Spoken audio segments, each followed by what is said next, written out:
fact that all of my grandchildren attend Woodmont Christian, and that is a great draw, even though the preaching is wonderful. So thank you all for having me. It's also a great honor for me to be here with Centolia.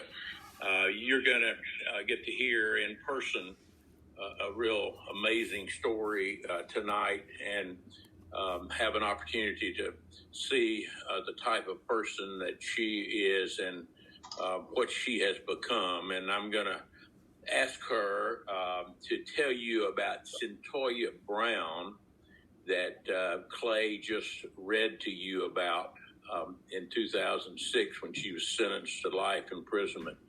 And then I'm going to ask her to tell you about Centolia Brown Long and who she is now and what she's doing because she has been freed. She was a captive, and she has. We prayed a lot during the process that we were going through with the clemency hearing about Luke 4:18, and we're so thankful for Governor Haslam, and I'm sure Centolia will have an opportunity to mention that. Let me just say, I became aware of this story in 2010. She'd already been convicted. All of her appeals had been exhausted, and the only avenue for additional relief was what we call a post-conviction relief petition. So we went through 10 years. We were still in the courts at the time Governor Haslam made his decision. But when I heard the story in 2010, I was moved by what I heard and why she would be declared to be the criminal and not the victim. And you'll hear why she became over those period of 10 years recognized as the victim by so many people. So I want to just introduce Centolia. Centolia, tell them who you were in your teenage years, and then tell them who you are now and what transpired along the way. I'll probably interrupt somewhere there because it's not just about Centolia and about me and about Bill Haslam. It's about a lot of people who reached out to help and to recognize the need for Centolia to be freed. So, Centolia, thank you for being here, and take it away.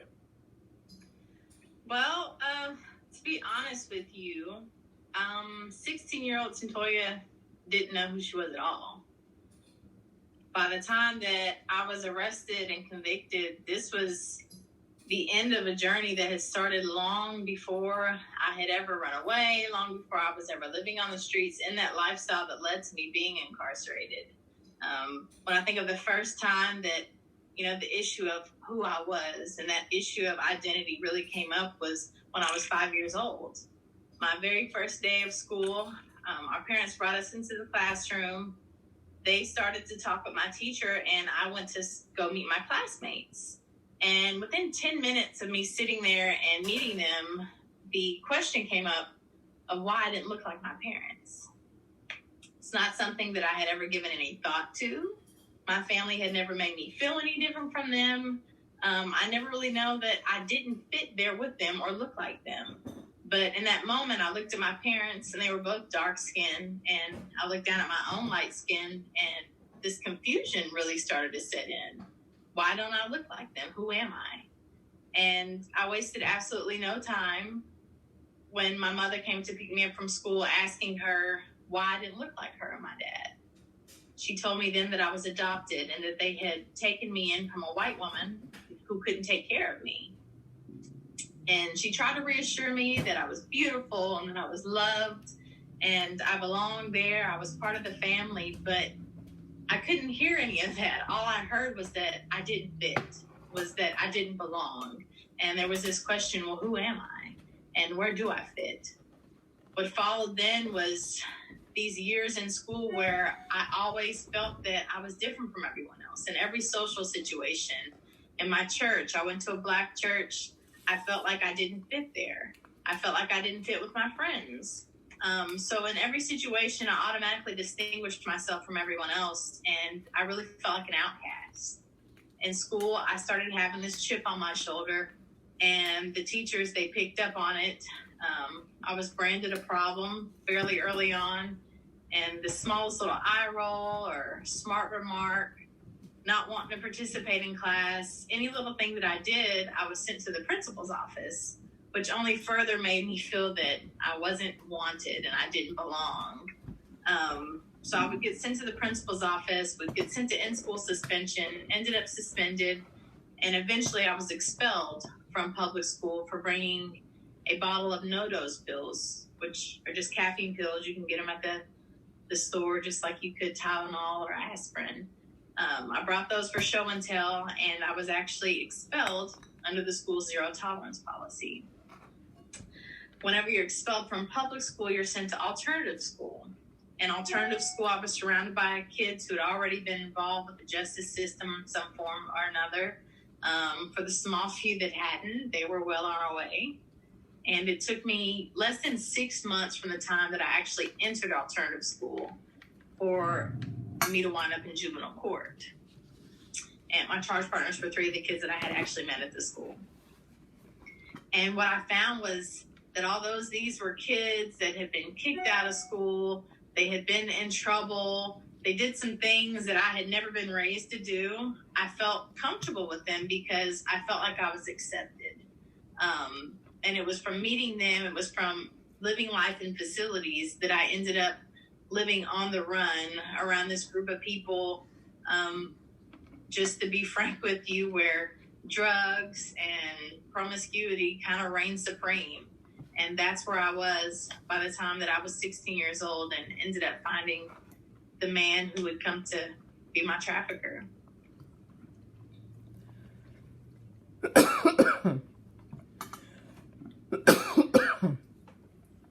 Charles, you're muted right now. Sorry.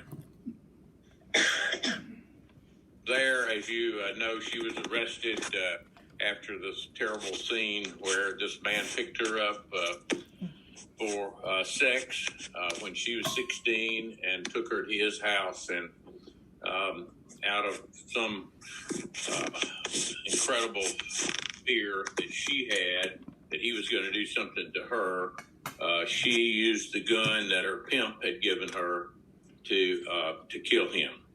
She was convicted, as you've read in the book Clay, and sent to prison. And Centoya, you want to pick up the story there, or do you want to comment at all about any of the circumstances of the trial at this point? I mean, yeah, that's fine. As you said, from me meeting my trafficker, I was meeting different men who would pick me up for sex. One of the men who had picked me up, 43-year-old man, he picked me up, took me to his house, felt really uncomfortable, and I ended up shooting him. I was arrested, charged with murder, and actually convicted. But, during that whole period of time, the talk wasn't about me being trafficked. The talk wasn't about any of the feelings that I may have felt. The talk wasn't about what could have led me to be in a situation where here I was a child, alone with a 43-year-old man. And not only that, why did I feel this fear? What was it that caused me to always fear being assaulted, being attacked? What was it that was going on? Because normal 16-year-olds don't end up in this situation, right? What am I doing even on the streets of Nashville? There was no conversation about that. As a matter of fact, the prosecutor at that time had painted me as a prostitute.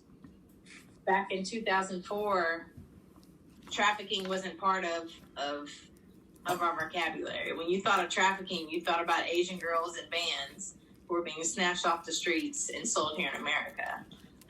We've come a long way since, but unfortunately at my trial, we weren't there yet.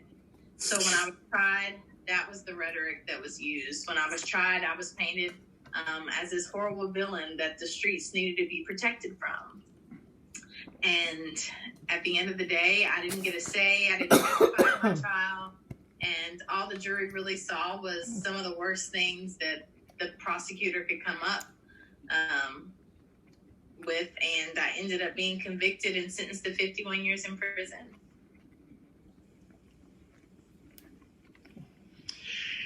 So let's move to prison.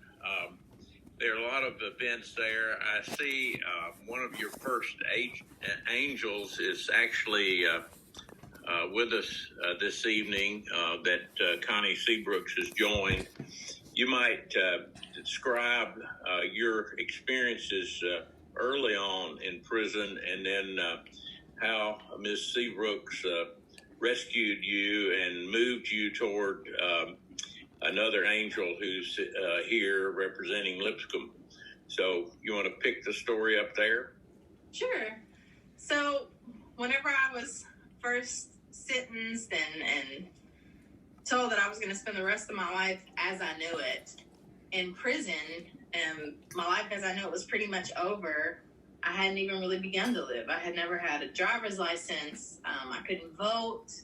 I couldn't purchase alcohol. I couldn't do any of the things that you would think of an adult would be able to do. But here I was in this adult situation. I had a lot of anger. I had a lot of frustration. I had a lot of unresolved trauma that I had carried with me. And still, I really didn't know who I was. I didn't have any sense of my true identity. So when I first went into the prison, naturally, I ended up going crazy. I ended up getting into trouble. I was constantly having verbal altercations with staff members and other inmates, and just really lost. I ended up being put on maximum security because I was having so many issues, and I spent about a year there in solitary confinement. And this is after coming off of 2 years solitary confinement, just because I was a juvenile. And, you know, at this point, I wanted to do something better. I wanted to do something that was different from everything else that I had done in my life. I was tired of the way I kept ending up in these situations. I was tired of constantly disappointing my mother. I was tired of constantly disappointing myself. And I said I wanted to do something different. I heard about a college program that was offered there at the prison, and I signed up for it. I knew that the stipulations had said, you know, you have to be right up free, you have to be a certain custody level, and I did not meet any of the requirements. But that didn't matter to me. I wanted it, and I figured at that time all they can do is tell me no, but I'm going to show them that I want it. The person in charge of actually screening people who wanted to be part of the program was a woman by the name of Connie Seabrooks. And she was the director of the education department there. And, you know, she let me know, you know, you don't really meet the requirements for this, but she saw my potential. She saw my test scores, and she saw something in me that only God could have allowed her to see, that told her, you know, I'm going to give this girl a chance. And she actually waited until the day that I got off security to give the results to everyone who had made it into the classes. She put it off so that I could be included, so that I would be eligible. And she gave me that chance. And ever since she gave me that chance, I did not look back. I realized, you know, this was the first time since I had been caught up in the justice system, even caught up in the school system, that someone had really seen potential in me and had taken a chance on me, and I wasn't going to let her down. Whenever I got into the Lipscomb classroom setting, there I met even more people who saw something in me worth salvaging, who saw something in me, you know, that they believed in, and they were willing to invest money, invest time, invest their energy to really just let that blossom. And that was just so overwhelming for me, coming from the situation that I had come from. I came from the streets where a man was constantly telling me that I was nothing, that I would never be anything, that no one would ever see anything in me. I came from the justice system, who only saw me as the worst thing that I had ever done, and made me believe that that's all that I would ever be, that I would never be nothing more than that. But while I was there in the Lipscomb classroom, I was able to just grow in ways that I never thought were possible for me. I discovered things about myself, about my strengths and problem solving and organization, pretty much anything that you put in front of me, I would ace it. I ended up getting a 4.0 GPA in every single class that I took. And by the time that I walked out of prison, I had not only an associate's degree, but a bachelor's degree. And the life program at Lipscomb, for those of you who are not familiar with it, is certainly something you should investigate. And as a matter of fact, Kate Watkins, who runs that program, has joined us tonight as well. She's beaming. If you see her on the screen, you'll see that she's proud of her star pupil celebrity, but she's proud of all of the students who've been there, and it's been a very, very, very successful program. So, Centoria, I'm trying to get move through this, and don't let me leave something out. There were so many people there from Lipscomb. Richard Good, Rubel Shelley. Rubel Shelley, by the way, Clay tried to give her a B on one exam, and Centoria challenged him and took it to him, and he changed his mind. But Preston Shipp was there as a speaker and as a teacher, and there's just so many people who need to be thanked who were a part of what happened to her. Pick up the story there, Centoria, in terms of how you developed your ambition for what you are now looking at doing, and then we'll come back and talk about Governor Haslam. But I think, the fact that you developed your idea of what you want to do now while you were in that Lipscomb program is really important. Sure. So, as part of the Lipscomb curriculum, we have what was called a capstone project. It was a necessary part of the degree that I was going after. And in the capstone project, our teacher said, let's think about everything, not only that you've learned through your education journey, but your life's journey. Let's think about everything that you've learned. Let's think about what you feel called to do. What is your vocation? What is it that you can take away from your life and give back? And I started to look over my life, and I saw this constant theme of, my identity and my confusion with what my identity was. And so many people telling me who I was and what I was and where that was coming from. And there was this common thing that I saw with all these unhealthy attitudes about relationships, all these unhealthy understandings of sexuality. And that really played a role, and me ended up in a situation where I felt that, whatever relationship that I had was automatically going to be transactional. And it was always going to involve me giving way more of myself than I could ever get in return from that individual that I was involved with. And I was a child who thought it was completely acceptable, who was told by adults who were around me that it was completely acceptable for adult men to court me, to have relationships with me. And I started to look, in our culture, and I saw how that idea is still supported. We still see this sexualization of young girls. We still see so many people who are afraid to speak up about how our culture really impacts young girls and their unhealthy understandings of relationships. And we've really moved away from what God has intended. And I just felt that there needs to be some kind of campaign, some kind of social norms overhaul of that if we're ever going to combat the epidemic of youth sex trafficking. There has to be someone who steps up and says, number one, this is what sex trafficking is. And number two, this is what is making it worse. The things that we're doing, the things that we're exhibiting to these young girls is making it worse. And, we have the power to stop it, and we need to start having this conversation.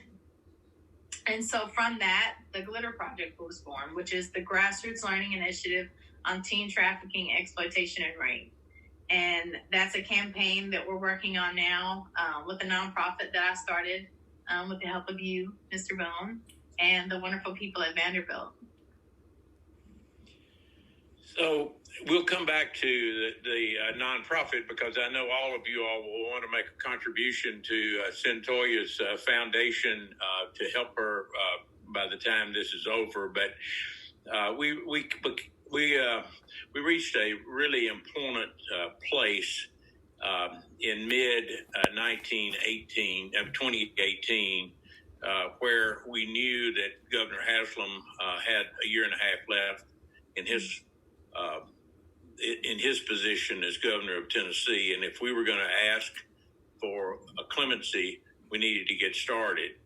Before we could in order to get started, I don't know whether she's joined us or not, but we asked Lipscomb to nominate a student to help us kind of coordinate all of our efforts. And Gabby Canone was nominated by Lipscomb to help us and jumped in and helped us prepare the clemency application.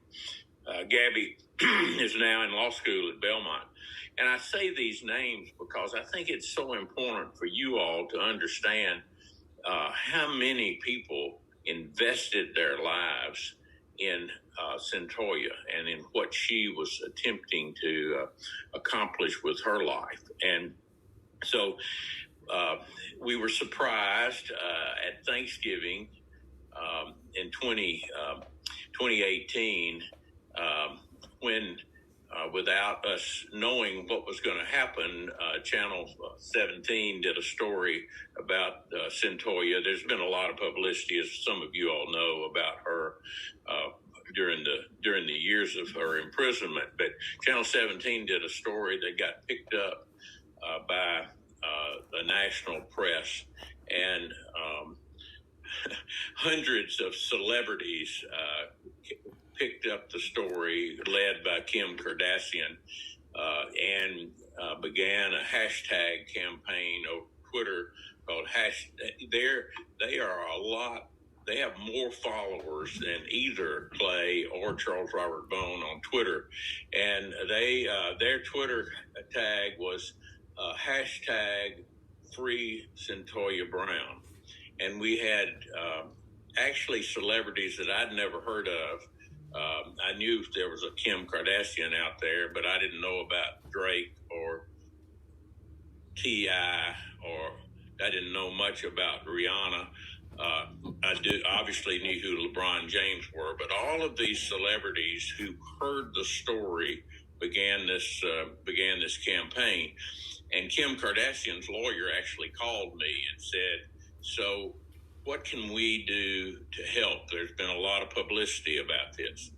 And I said, "I am so thankful that you are interested in Centoya.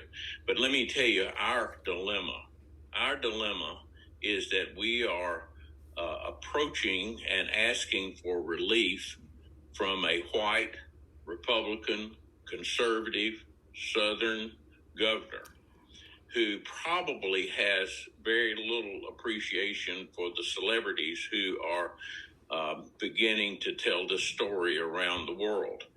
So I said, I don't think Drake, for example, called, and I never told Centoya that he wanted to come to the prison and actually go to see her. And I said, I just think we need to wait until she's out and you can have her at one of your concerts. But she was quite the celebrity there, and we worked on the petition and had just an incredible amount of support.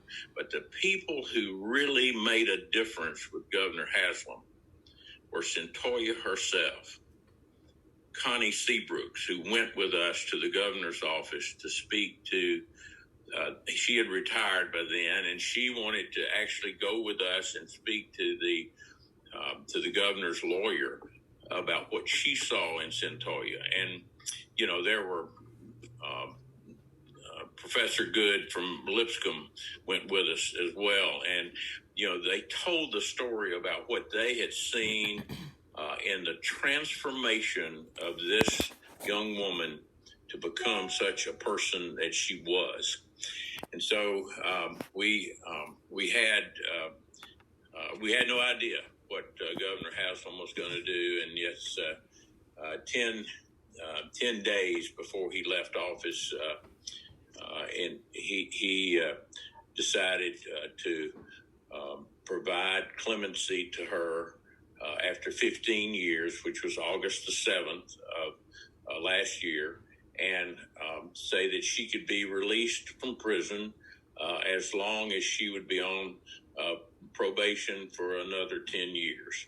And since that time, you've seen the book that Centolia has written, and she's spoken around the United States, and I'll let her tell you some of the places that she's been to tell her story. She's been on all the major networks telling her story, and a part of that story is another person who scared us to death because he surprised us. He didn't surprise Centolia, but he surprised us when he came on the scene, and that is her current husband, Mr. Long. You want to tell that story, Centolia? That is my absolute favorite part of the story, so I would love and that's very relevant. So you just sat and you told everyone, the physical manifestation of everything that was happening with my clemency battle. But Jamie, he's actually part of that whole spiritual side of what was happening. And this is really when things came full circle with me and my entire identity struggle. When I met Jamie, my very last appeal had been denied. It was the federal habeas corpus. It was denied, and the federal court said I could not appeal it. That was the end of the road for my appeals. And so whenever he wrote me, he said, the Lord said to me that you're getting out of prison. Not only did he say that, but he also said at the bottom of his letter, free Centolia, and put the hashtag 2017. Now, this is in January of 2017, before any of the stuff that you had talked about with the hashtag, with all the viral stuff happened. That happened in November. And so he wrote me this, and, I wrote him back. I was like, okay, yeah, sure. My last appeal was denied, but okay, sure, go ahead. And he just continued to write me. And I told him that I didn't believe in God, because by this time I had become so angry. I was raised in the church, and, I had this idea of how things should work. What I knew was about religion. And I felt that if I did certain things and I prayed in a certain way, then whatever I ask is going to be given to me, because that's just always how I thought it worked. That's not how it works. God is not a genie in a bottle. It doesn't work like that. As a matter of fact, whenever I was, going through Lipscomb and working with Connie Seabrook, she had actually told me that I would not be set free until I came to Jesus. And I remember telling her, at this point I was feeling myself, doing so well in school. I was so intelligent.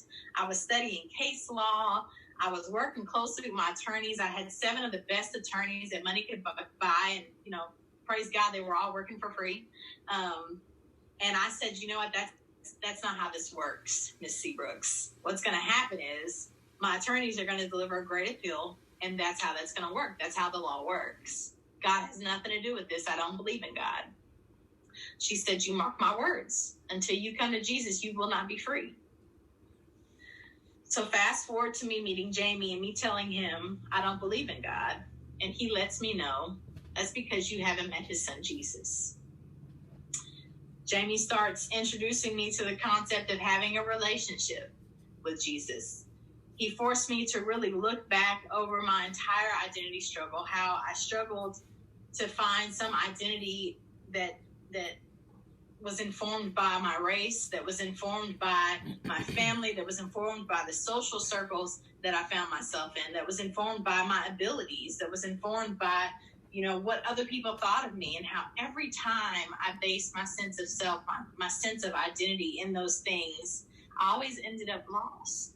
I always ended up unsure of who I was, unsure of my place in life, and I never really felt fulfilled. And he assured me that if I gave just a fraction of my attention, of my time, getting to know Jesus, getting to know the Word, reading the Word, spending time just praying with him, talking with him, that I was experiencing fulfillment unlike anything that I had ever experienced before. And at this point in my life, why wouldn't I try him? I had tried everything else and it had failed. And that was hands down the best decision I'd ever made, because I learned that Jesus never fails. When man fails me, he never will. And my sense of identity, just knowing that I'm a child of God, that my identity comes from him and everything else is secondary, it enables me to do the work that I'm doing now. It enables me to withstand everything, because life has not been a cakewalk since I've become saved, but having my identity rooted in him has made everything else bearable. It's made everything else just flow through that. And, it's enabled me to successfully reintegrate. So once I met him and I started focusing on praying, I started focusing on building a relationship with him. I stopped worrying about what the appeal was. I stopped worrying about what my attorneys were going to do. I stopped worrying about what the system had said. And that is when God showed up and he actually opened up that appeal that was closed. I remember when you had told me that the federal court reopened that appeal, we were all surprised. It's not something that happens. It's not something that's really heard of. But I just remember rejoicing.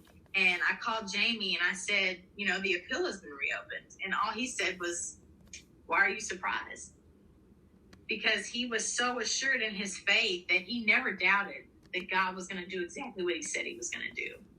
But for me, it was new for me to really just experience this concept of the things that were happening in the spiritual realm having actual manifestations in the physical realm. And so to see that just blew my mind. So here we are. We filed the clemency for the governor. We have the appeal going on, but we're waiting and we have no word whether the parole board is even going to give me a hearing. In the state of Tennessee, less than 1% of applications ever get a hearing before the parole board when it comes to clemency. So we know that, this is a straight uphill battle, and I'm not letting myself get worried about that. Me and Jamie are just praying. We're praying that God's will be done. We're praying that God touches the heart and minds of every person that comes into contact with this petition. We're praying that he especially touches the heart and mind of Governor Haslam, because as you said, this was a man who was a white, conservative, Republican governor, and that's just not somebody that you hear of taking a shot on a convicted murderer and giving them a second chance at freedom, because that's what I was on paper. That's what I was before man, before the courts. But we knew that God can turn that all around. The Holy Spirit actually spoke to my husband and said that he was going to, and I held on to that. For months, we heard nothing, and then finally, we got the word that we were getting the hearing. That was the last day in March of 2018.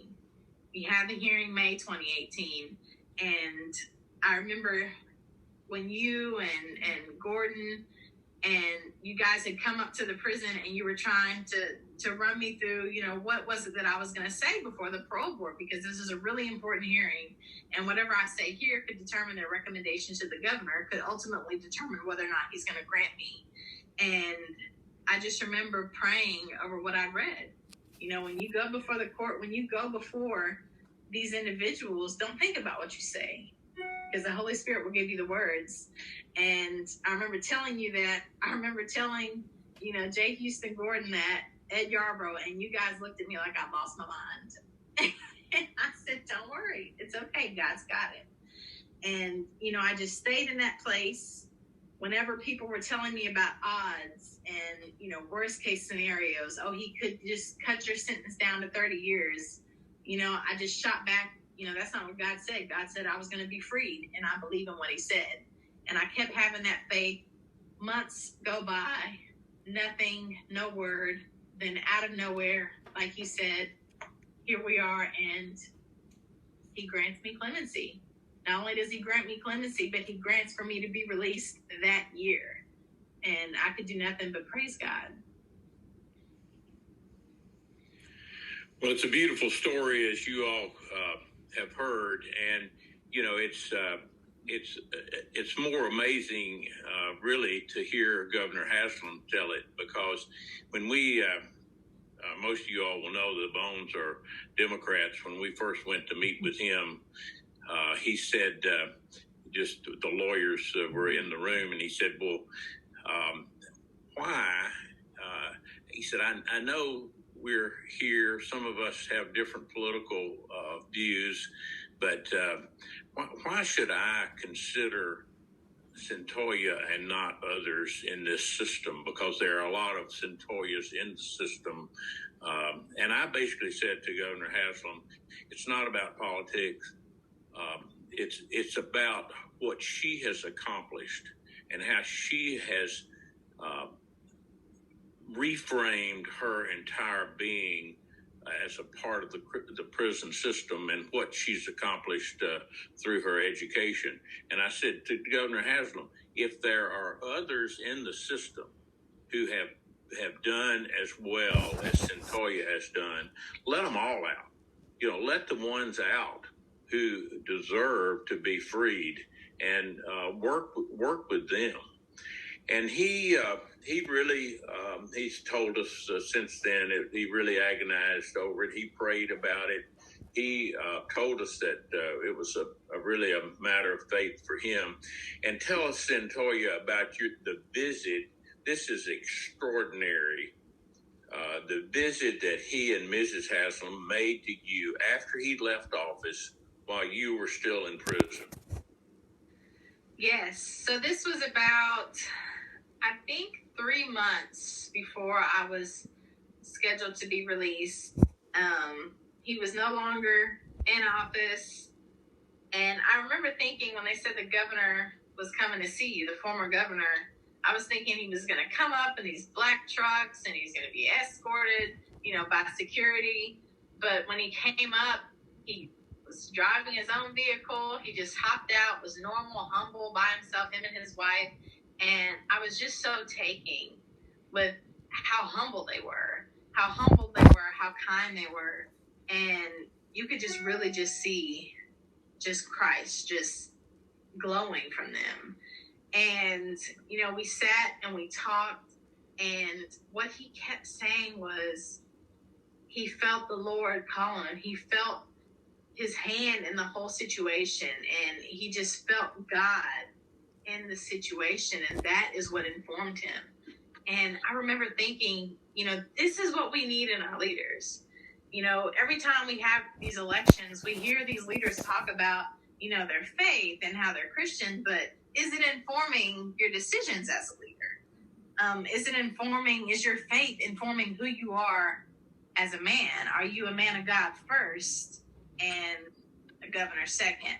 And for me, to see him do that was just incredible. He didn't care what was political. He didn't care about the ramifications that was going to have. He just knew that God was calling him to do the right thing. And, that stuck with me. I had an opportunity to meet with him since I've been free. My husband and I had dinner with him, and just an incredible man. Thank you. So let me shift then to the message that you're carrying forth since you have left prison, Centolia, and the issues that you see out there in our criminal justice system, and how that relates to adverse childhood experiences, how that relates to racial issues, how that becomes a part of the problem that we have in terms of sex trafficking. What is the message you're carrying now? And tell this audience some of the places you have been to speak in person before March and since March by Zoom, or I think you actually made a personal appearance in Nebraska last week. So tell them the message you're delivering when you have the opportunity to speak to audiences throughout the country. Ooh, how much time do you have? Well, you've got 5 minutes to answer that question.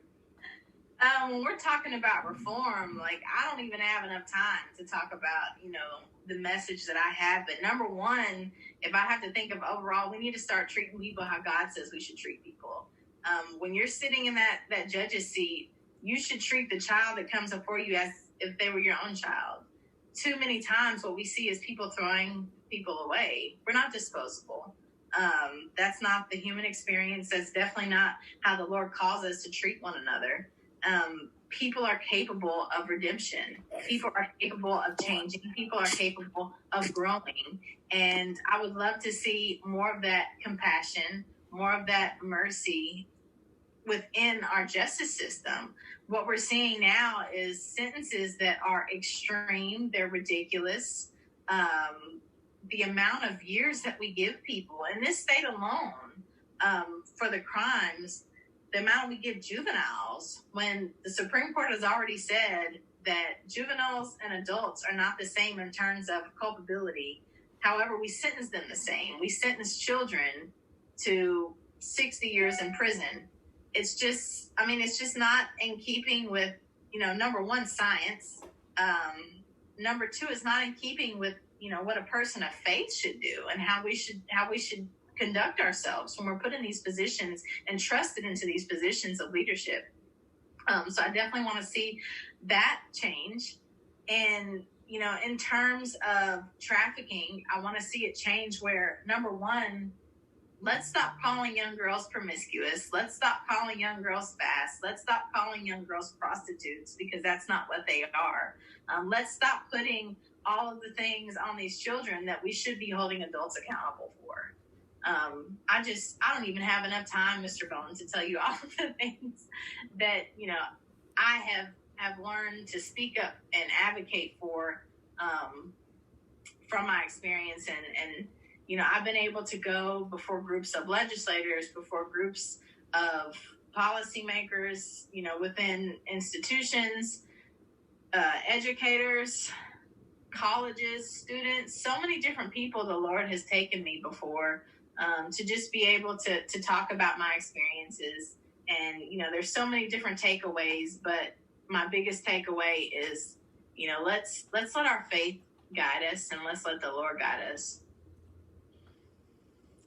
Well, this is a great, touching, inspiring story, as you all have heard. And I wanted to leave time, Clay, for questions. And certainly, as you can tell, Centoya could speak much longer about a lot of these issues. But I wanted to see if we could at least kind of introduce her. Her story to your audience if they haven't read the book,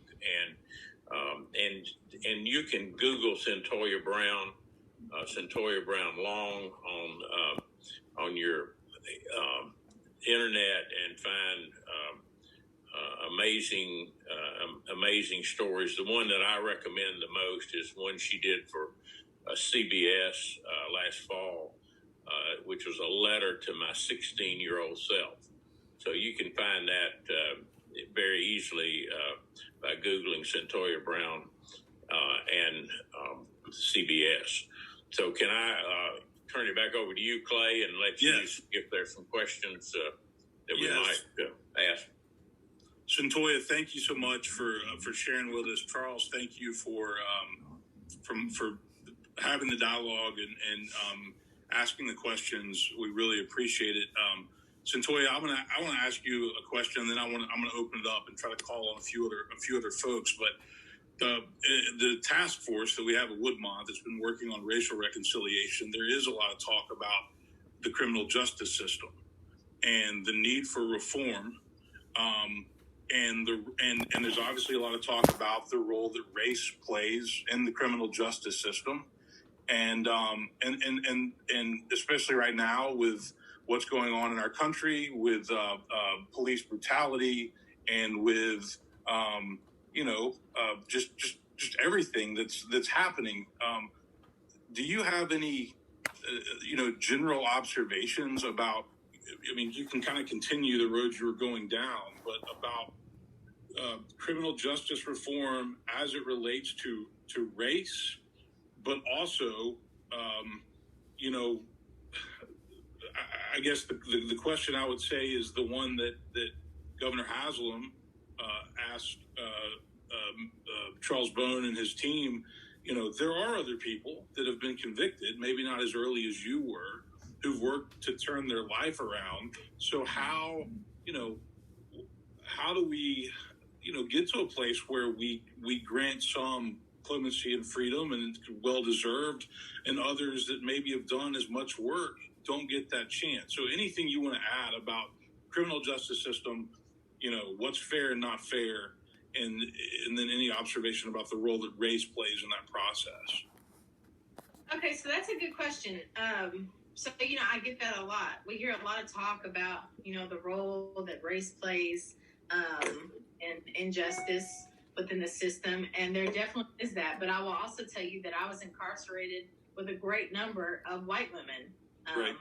who were railroaded and who experienced injustice because they couldn't afford representation, because of their social stature, because of the fact that they were a woman. So race is not the only thing that ends up putting us on the short end of the stick when it comes to justice. And what I see is a lot of times people like to put individuals in different classes. And for some reason, they feel that certain classes of individual are not deserving of justice. They're not deserving of compassion. They're not deserving of mercy. They're disposable. And that's just not how it should be. I feel that, a lot of people, they make idols of their social statute, of their race, of their class. And they see everything through that lens. And if you don't fit in that lens, if you don't fit in that mold, then, you're just not a priority. You're not that important. Fairness doesn't apply to you. And that's definitely not how it should be. That's not how, the Constitution says it should be. And that's not how Jesus said it should be. So again, like when we challenge ourselves to actually walk the walk and live by how the Lord calls us to live, we're not going to be having these conversations. When we can be bold enough to say, you know what, no, as a woman of faith, I'm not going to do this because this is unjust. And at the end of the day, it doesn't matter what you say, I have to answer to him. Things are going to be completely different. So there's so many things just within the state of Tennessee, that we could be addressing, that all of you could be addressing with your legislators, with your people in the prison industries. It's a private industry that's here in Nashville. Some of you may know Core Civic, the healthcare companies that actually are contracted to run within the prisons. So many issues that are going on that you could be taking that step and like, what is it that I can do? How is it that I can help? There are many organizations here in the state of Tennessee who can point you in the right direction, let you know. It's not always just about signing petitions. Sometimes it's about having meetings. Sometimes it's about your friend is the guy that runs this food program here at the prison, and they're not doing right by them, and maybe you can have that conversation with him. Right now we have legislation that we're trying to pass for juveniles that are sentenced to these excessive amounts of time in the prison system. You can sign on to support that bill. You can speak out and let your legislator know that you support that bill. Just be bold and actually do something. Don't just let that conviction sit in your spirit without actually acting on it. And the second question you asked was about clemency, correct? Yeah, so in particular, this idea that there might be other Centoyas out there who their crime was a really long time ago, and they've changed their life, and maybe they've found God and turned it around, but they don't get the chance to have a second start. And that was kind of the part that I was asking. Well, I can tell you, beyond a shadow of a doubt, there definitely are thousands of Centoyas still in the prison system, still here in Tennessee. I know them personally. Some of them were my role models when me modeling how I was actually going to, serve my time, what I was going to do within that time to better myself. Some of these women are still in there. Erica East, Taronda Williams, I can name them. They can go on and on and on. And these women are there. They have no chance for appeal. They filed for clemency, but they're not necessarily looked at. The solution to that is simple. We need to start looking at their cases. We need to start looking at these individuals. We need to have mechanisms in place where we can review them and we can give them that second chance. It's easy to say, oh, there's so many people who are should be given a second chance, but what are you going to do that? contact Governor Billy. Let him know you would like to see more people considered for clemency. There are so many people who could be with their families now, who could be assets to the community. You know, if you go into the prison, I don't know if your church ever has, you know, signed up to go through the volunteer services there. You meet these women. It's like you're meeting your neighbor. It's like you're meeting your mother, your sister. There are so many people that are deserving of that second chance. Yeah, I've always said it's the part of Matthew 25 that we have a hard time living out. We're good at the other parts, feeding, sheltering, visiting the sick, but I was in prison and you visited me. And we do have some folks in our church that do that, but we need to have more. Yes. All right, Amber's going to help me. I would like to open it up. Please, if possible, do what I didn't do. Keep your question short, and we'll try to get some in here. So raise your hand on the screen and also on the, if you want, on Zoom, and I'll call on you.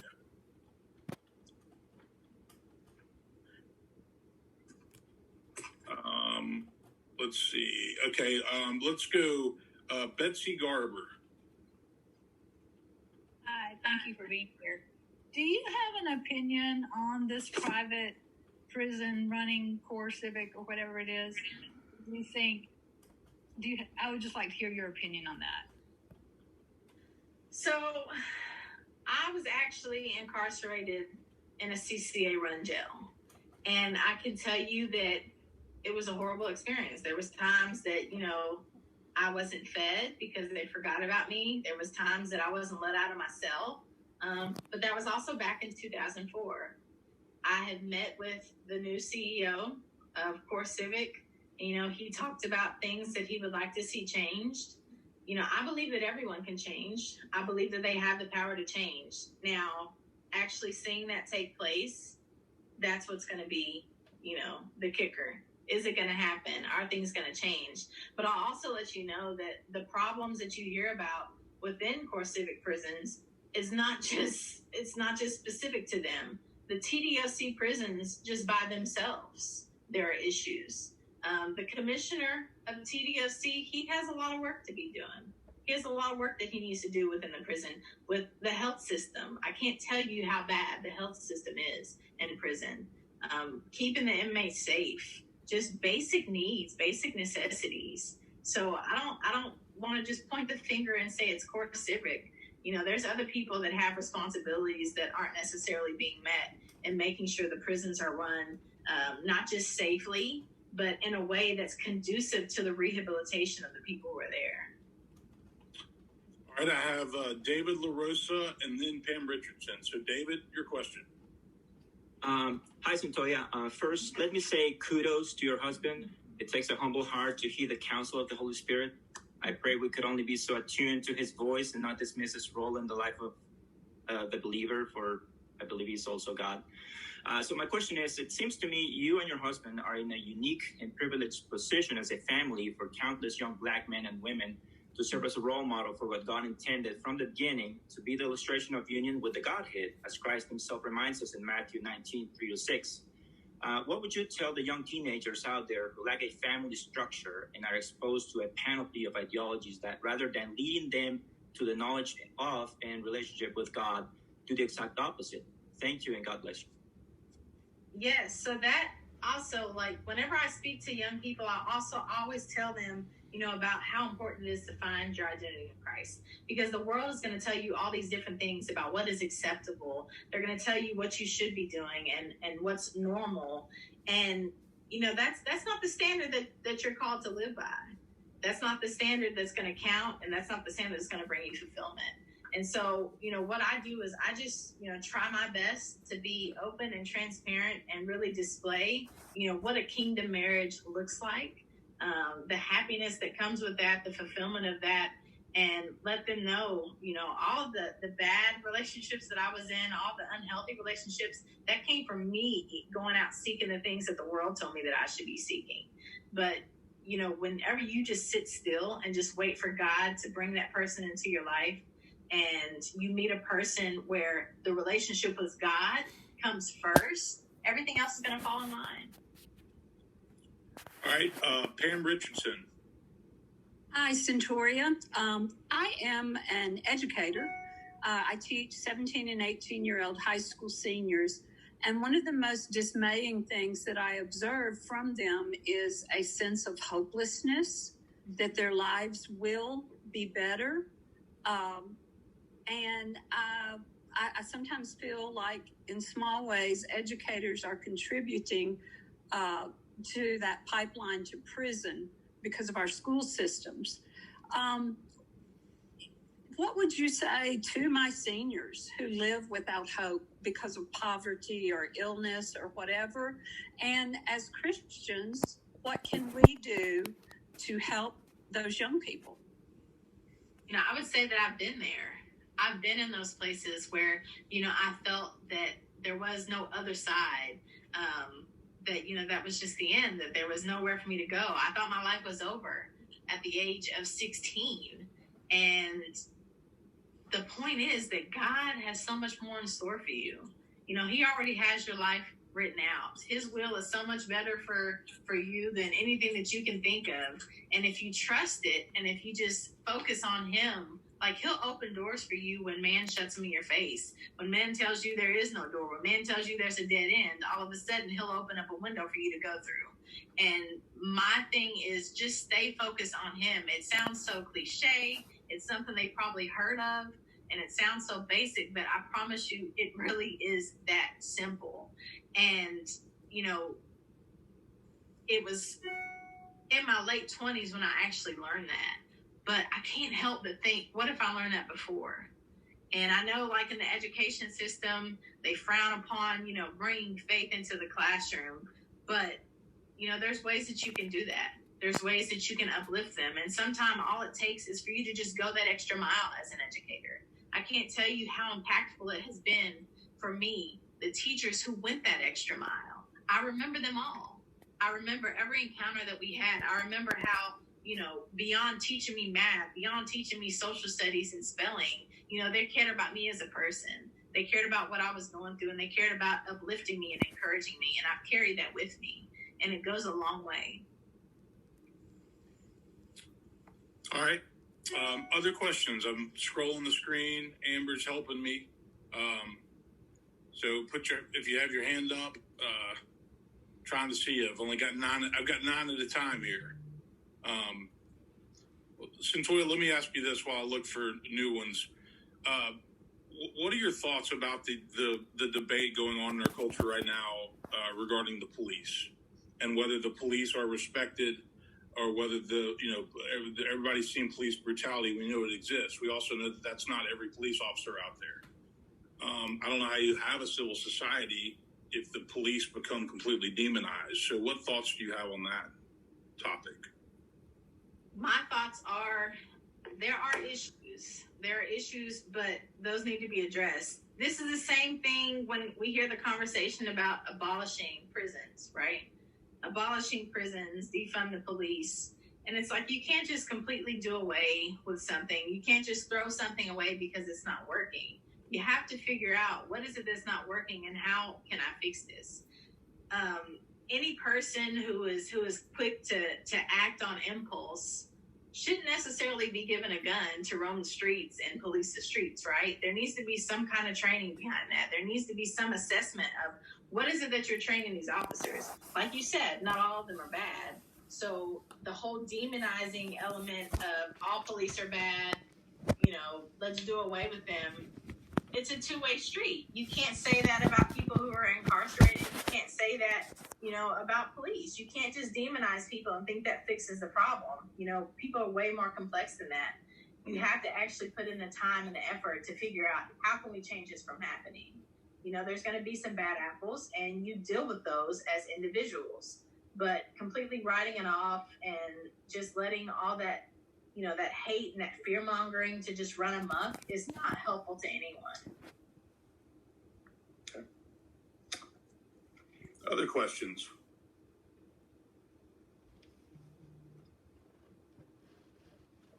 I have one, and Cooper. Can you explain more about your foundation? Absolutely. So the Foundation for Justice, Freedom, and Mercy, we just started within this past year, And our first project is going to be the Glitter Project, which is a public awareness project, has different phases that we're working through. And it's going to be centered on educating the public about what trafficking looks like. A lot of times we think of trafficking as, young girls getting snatched off the streets, and it's not that. It's not that, and it can easily happen to any young girl. And if we're ever going to stop it, if we're ever going to find out, what is it that we could be doing to prevent it at earlier stages, then we have to be clear on what exactly it is. So that's definitely the first phase, and we're going to be implementing that within the next few months. So we're fundraising for that right now to get everything that we need to get that going.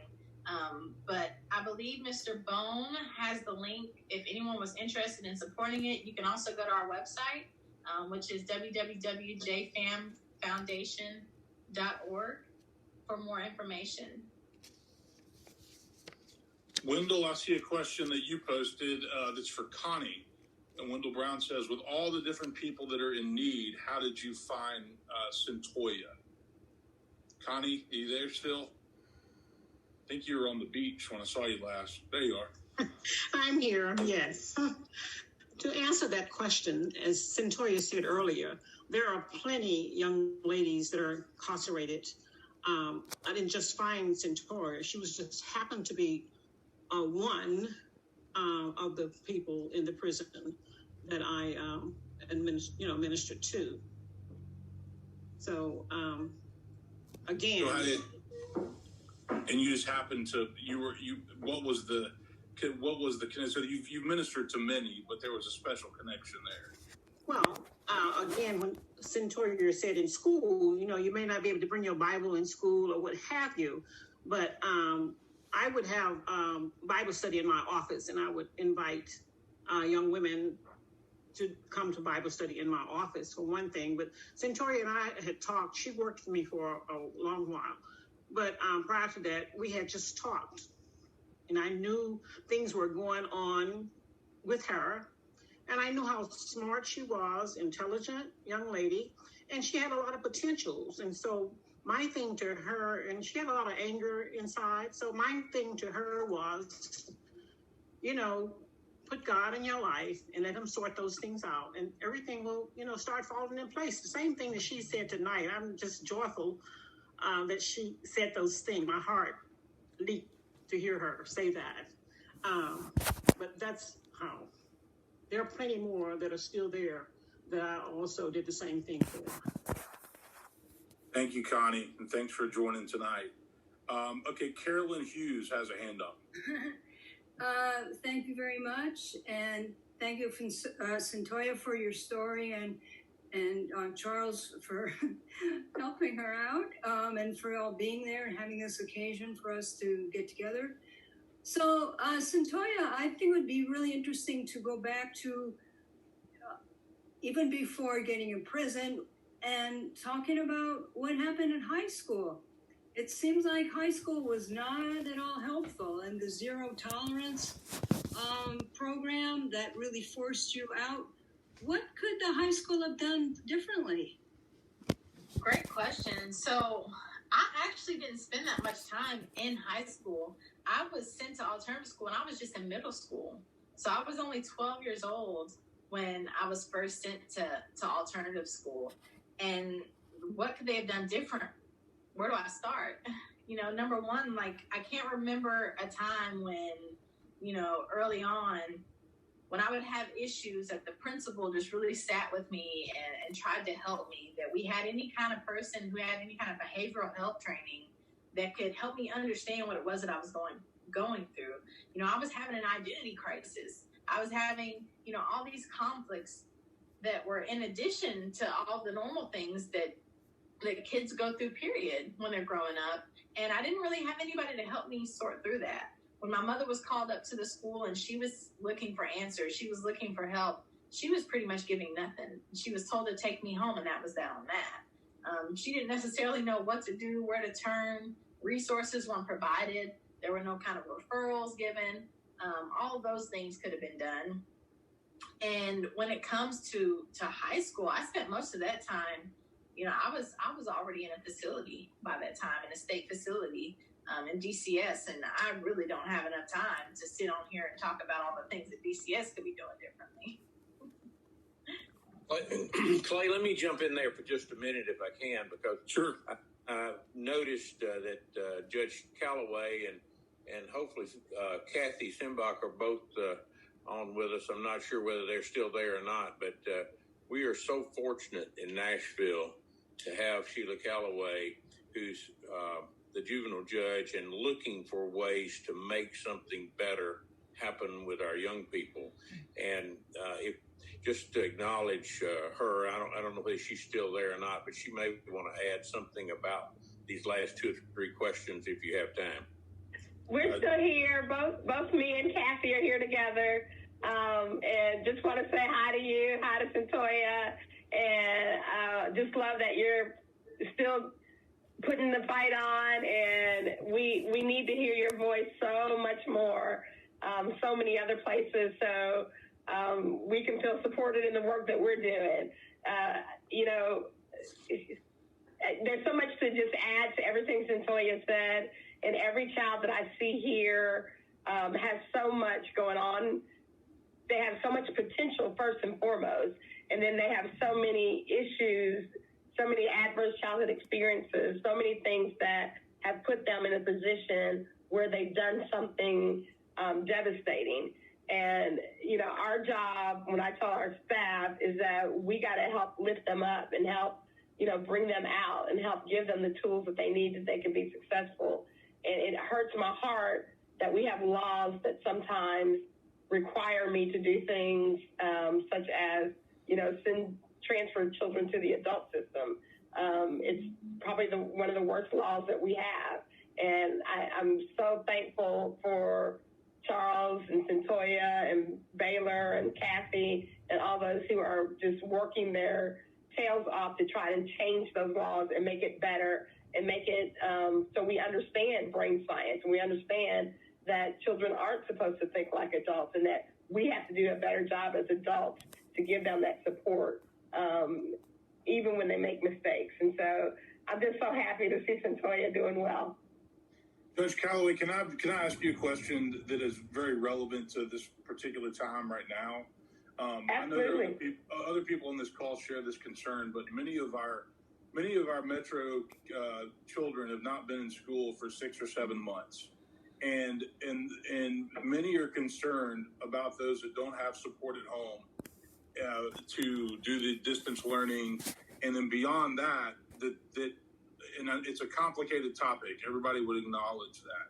But with COVID, there are a lot of people that really count on school for their structure and for their meals and good on the list. Do you share the concern? I'm not trying to put you in a tough spot, but that with kids being out of school this long, that we're going to see many more behavioral problems because they are not being watched and guided at home.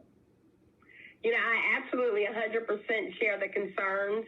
And it's not just with children not being structured, not having everything. It's, children who are actually being abused as well in the homes, where the schools were, the number one reporters of child abuse. Absolutely. We don't see that anymore. We can't see that. And so there are so many things that I think are concerning about our children. The one good thing I can say is that since March, the number of juvenile arrests has decreased dramatically, like almost, I'm looking at Kathy, 40%. Like 40% is she knows the numbers wonderfully, but, juvenile arrest has decreased significantly during this time period. And that's a wonderful thing. However, there are so many kids that are suffering, and we know that they're not getting fed, they're not getting medical treatment, they're not getting looked at. And when they do go back to the schools, and I've talked to Dr. Battle a lot, and she totally understands definitely the need to concentrate on the social emotional learning piece of school and to be more restorative and to help hopefully all of our principals and all of our teachers understand that when they do go back, that it's a different world for them. And we've all gone through so much trauma. We as adults can kind of deal with it and bring ourselves through that trauma, but the kids can't. And so we've got to be patient with them, and we've got to be loving and kind and understand that this is a difficult time and it affects them a whole lot more than it affects us. All right, we have time for probably another question or two before we close it down. So I'd love to. We have this special time with Cyntoia and Charles. Are there other questions that you'd like to raise? Okay, yeah, John Carpenter. You have to unmute, please. John, you got to unmute for us, buddy. Sandra, turn the mute off.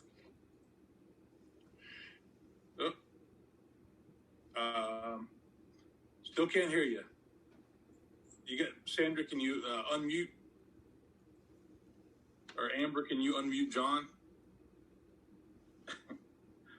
Okay. All right. Was there another person that had their hand up? I'm looking. Okay. Cyntoia, any others? So, oh wait, I do see one there. I see. Eli, one of my Vandy students has joined us. Eli, you're on, buddy. Hi. Thank you. Hi, Cyntoia. And thank you for being here and sharing your story with all of us.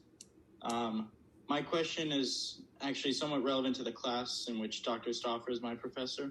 We're talking about polarization in politics. What do you think the kind of the best solution is in your mind for how we can bridge the divide between different groups? Since right now it seems to be so hard to be able to accomplish anything, and to be able to make some of these, sweeping prison reforms seem like common sense, but they also seem to be impossible to accomplish in today's political world. I'm going to be completely honest with you. From me actually having experience, going around to talk with, legislators, with Baylor, Mr. Bones' daughter, and some other individuals when we were trying to get legislation passed, sometimes you just can't. You can't find, a middle ground. And it's just really difficult. In those moments, you just got to pray that, God comes into their heart and just really moves them to make a change, really moves them to have compassion. But, that always doesn't happen. You just have to keep pushing. And then I'll tell you another thing. My mama, when I was growing up, she always taught me there's more than one way to skin a cat. And so just because you're going through one route and it's not working, let's say you're trying to get a bill passed and it doesn't look like it's passing, that doesn't mean it's your only avenue. If you have some people who you're trying to work to get out of prison, you can go through individual, try to get them help, through appellate attorneys. You can go through trying to put together clemency packets. You can try to put together a clemency campaign, organizing people to persuade the governor to grant clemency to this group of people. And, that's just in the prison sense, but, you can really apply that to any area when it comes to politics, when it comes to law, when it comes to business and any institutions. There's always more than one way to skin a cat. Okay, I think we got John and Sandra unmuted now. So, John, Yes. Go ahead. It's a miracle. Governor Lee has talked about trying to get people back out of prison into vocational situations. What help would there be kind of getting them out of prison, but getting them on the right path? That's a good question. So there are so many, educational institutions like Lipscomb who would love to help out, and not just with vocation, but with education in general. My going through that educational process is a big reason why I'm able to be successful since I've reintegrated. Lipscomb, I know they're currently trying to raise money to broaden their education program with the LIFE program. But, it's definitely necessary for you to have tools. A lot of times when people come to prison, it's because, they don't necessarily have resources. And so maybe they're acting out of trying to feed themselves, to feed their family. They're doing things because they don't know another way. When you teach them another way, when you show them tools to deal with things differently than they dealt with before, that makes all the difference in the world. And actually investing in people to try to help them build themselves up, to change themselves and become a positive contributing member of society, that's the way to go. That's how you actually put restorative justice into practice. All right. I think we got time for maybe one more before we close it down tonight. Is there any other questions that would like to be asked? Charles, Robert, Karen, do either one of you have a question? I see Alan Murphy with his hand up. Just unmute for us, Alan, and you're on. Yeah, I got it. I guess my question goes back to age, and Pam talked about having the seniors in school that are at a point of hopelessness. So I guess my question becomes, how do we reach those kids early? And I know, Woodmont's been involved with Fall Hamilton and some things there, but how do we reach people before they reach that point of hopelessness? Because that is a place where it's hard to get away from, and you can't do it by yourself. So how do we get there before it gets that far? So I can't stress to you how important it is, to be active in the lives of the young people around you. And when I say that, I don't just mean your own kids. I mean all the young kids around you. In my community, we have a saying where it takes a village to raise a child. And it truly does. There was times that, I didn't really necessarily want to talk to my mother, and I didn't feel like confiding in her about things. So if I was going through things, if I was having difficulties, I didn't want to have that conversation with her. But there could have been someone at my school. At one point, I had a mentor that was assigned to me where I felt like I could open up to her. And you never know if you're going to be that someone to a kid who's going through something. So be available to the kids in your life, be active in their lives, and always be mindful of what you're teaching them. Always be mindful of what you're showing them, the examples that you're creating, because that's very important too. A lot of the negative understandings about life, about relationships that I picked up were from adults who were around me. So they taught me things like my body was a commodity. I learned that long before I ever met the man who was trafficking. I picked up all of these negative behaviors from them. So be that person who exhibits positive behaviors, who exhibits that resilience, who exhibits, that sense of responsibility, that sense of, knowing who you are in Christ and the importance of that. And just be mindful of all those things and be very, very present. Cyntoia, thank you so much for joining us tonight.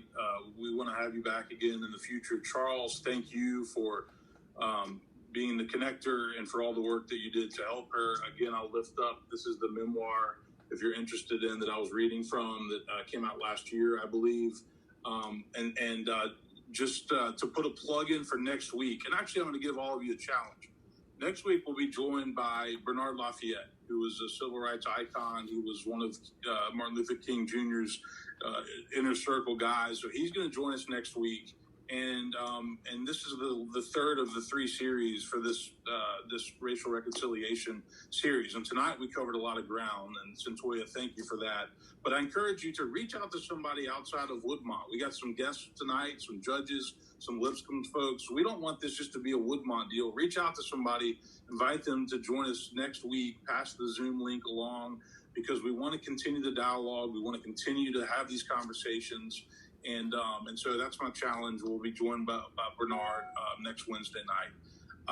You mentioned Rubel Shelley. I think 2 weeks from tonight, Rubel begins a series. Roy, is that right? Is it not next week, but the week after? So Rubel is going to be doing a Bible study online starting 2 weeks from tonight. So Cyntoia, we can ask him about that B turned into an A and see what he has to say about that. Dad, I'll put you on the spot again, maybe to close us in prayer, so I don't have to do the bookend prayer. And I want to say thanks to everybody for tuning in. Thank you again, Cyntoia and Charles. And